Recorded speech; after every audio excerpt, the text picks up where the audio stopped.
এখানে রাস্তাঘাট যারা, আমি তোমাকে একটা জিনিস বুঝাই, যারা এসব গ্রুপের সাথে জড়িত তারা কি তোমার বেতনটা ইনশোর করতেছে? তারা কি তোমার বেতনটা দিতেছে?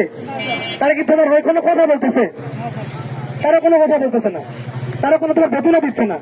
আমি এত অতিরিক্ত হার বড়, আমি বাংলাদেশ সেনাবাহিনী ভুয়া ভুয়া শোনার পরও, তোমাদের জন্য এত কাজ করার পরও আমি তো পারতাম যে আমার টুলস গুলাকে উল্টা গুলো চলে যেতে। তোমার বেতন যদি না আসতো এখান থেকে, আমার কিছু হইতো, আমার পরিবারের কোনো ক্ষতি হইতো, আমার কোনো ক্ষতি হইতো, আমার খাবার কি বন্ধ থাকতো? তাহলে আমি কেন আসছি? তোমাদের জন্য আসছি, কাজ করতেছি, বিভিন্ন সময় বলা হচ্ছে, বিভিন্ন ডেট নেওয়া হচ্ছে, কিন্তু ভাই এখানে তো ধরা যায় আমারও একটা পলিসির মধ্যে দিয়ে, প্রসেসের মধ্যে যেতে হচ্ছে।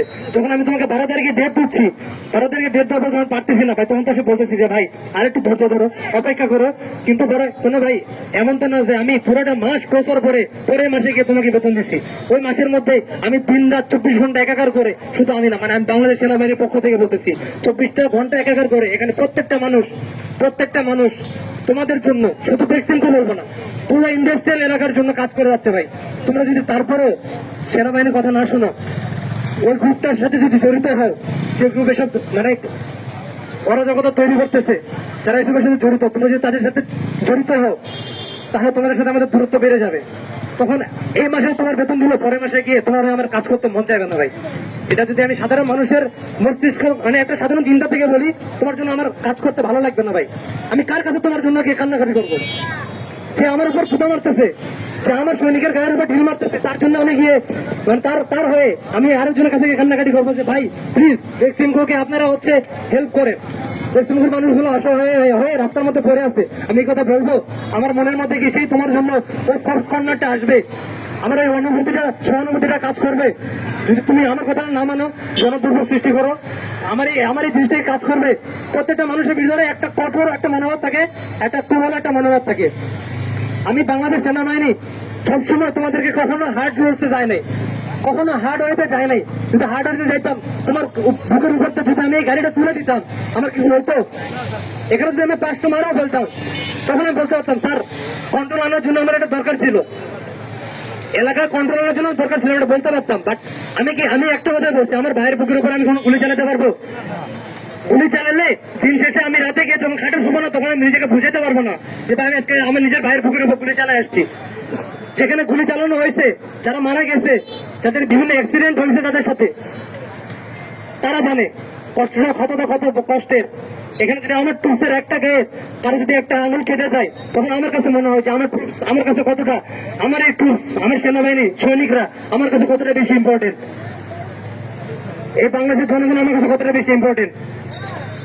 এই ইন্ডাস্ট্রি চলতেছে বিধায় বাংলাদেশের হোল ইকোনমিক প্রসেসটা চলতেছে, সবাই সবার টাকা থেকে টাকা পাচ্ছে। তো তুমি তোমার টাকা থেকে জায়গা থেকে, আমি যদি তোমাদের হয়, তোমরা কাজ করতেছে বিধায় প্রত্যেকটা গভর্নমেন্ট ফান্ড, গভর্নমেন্ট এমপ্লয়ি, কর্মজীবী টাকা পাচ্ছে। তোমরা যদি এখানে বসে থাকো, আমরা কি জন্য কাজ করতেছি? যেন অর্থনীতি সচল থাকে। এই জিনিসটা তোমরাও বোঝো ভাই। এক পার্টি আছে বুঝদার, যারা বুঝতেছো তারা কেন অন্যদেরকে বোঝাচ্ছ না? আমাদেরকে কেন বোঝাচ্ছ না? এটা তোমাদের ব্যর্থতা। এখন যদি তুমি বলো স্যার আমার ওই ফ্রেন্ডকে ছেড়ে দেন, আমরা একসাথে আসতাম, সকালবেলা ঘাট ধরে ধরে অফিসে ঢুকতাম, সারাদিন কাজ করতাম, একসাথে বসে এক টিফিন ক্যারিয়ারে ভাত খাইতাম, আজকে আপনার তাকে ধরে নিয়ে গেছেন, অবশ্যই সে কিছু করছে। ইনলজিক্যাল আমি কোনো কিছু করি নাই। ইনলজিক্যাল করলে কিন্তু আমার আগে থেকে করতে পারতাম। আমি এমন কথাও বলছি, তোমার উপর গাড়ি চালিয়ে দিলে আমার কিছু হতো না। এখানে 400-500 1000 জন, 40,000-এর মধ্যে 40টা মারে ফেললে আমার কিছু হতো না, হতো। বাট আমি নিজের কখনো বুঝাতে পারতাম না তোমাকে। আজকে আমি আমার মনের সব কর্নার থেকে আমি তোমাকে কথা বলে আছি বাংলাদেশ সেনাবাহিনীর হয়ে, যে কতটা আমাদের মনে কষ্ট থাকার পরেও তোমাদের হয়ে কাজ করতেছি। যেখানে আমার মুখের উপরে তুমি থুতু মারতেছো, থুতো মারতেছো, আমার সামনে আমি কথা বলতেছি, তুমি ফার্স্ট লাইন কথা শুনতেছো, পিছন থেকে ঢিল মারতেছে, হয়েছে এটা। বাট তারপরে আমি তোমার উপর কোনো রিয়েকশন নেই, কখনো কোনো অ্যাকশনে যাইনি, তারপরে কাজ করতেছি। কেন ভাই? তোমাদের জন্য তো। আমি এমনও বলছি 12 তারিখে, 15 তারিখে, 17 তারিখে, আজকে 20 তারিখ, 22 তারিখেও ডেট দিচ্ছি। আমার এইভাবে তো একটা প্রসেসে যেতে হচ্ছে ভাই, বুঝতে পারছো? এমন কোনো কিছুর সাথে জড়িত হয় না ভাই, সেখানে তোমার উপরে আমার যে সব কর্নার আছে, যে আমার যে মনুষ্যত্বটা কাজ করে, যে না এই ভাইগুলো অসহায় আছে, এই ভাইগুলো রাস্তায় নামছে, তাদেরও আমি যে কাজটা করতেছি, কিন্তু সেটা আমাকে আত্মতৃপ্তি দেয়। তুমি যখন বেতন পাও, তুমি কতটা খুশি আমি জানি না। তার এতগুলো মানুষের জন্য যে বাংলাদেশ সেনাবাহিনী কাজ করতে পারছে, বাংলাদেশ সেনাবাহিনী কি তোমার এটার জন্য এক্সট্রা টাকা দেয়? টাকা পায় না ভাই। তুমি যদি এখানে তোমার বেতন পাও, তোমার বেতন থেকে আমি 5% পাই, 2% পাই, 1%, 0.5%